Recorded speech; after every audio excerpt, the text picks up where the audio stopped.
Izdajnici, teški prokletnici, vi ste srpski najveći krvnici.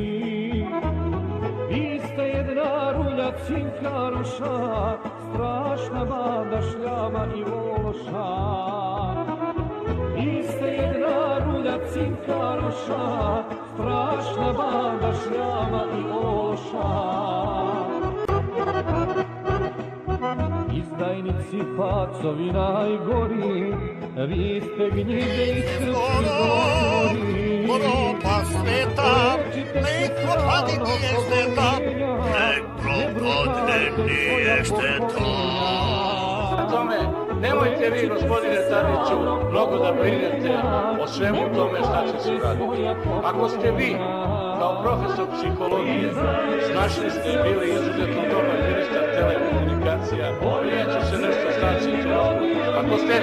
Ako ste sada uspjeli da organizujete vojsku isto kao profesor psihologije, svaka čast, vi ste taj Superman u čemu vi pričate. Vi ste devojka za sve. Ja mislim da... Ali ja, gospodine Tadiću, nisam čuo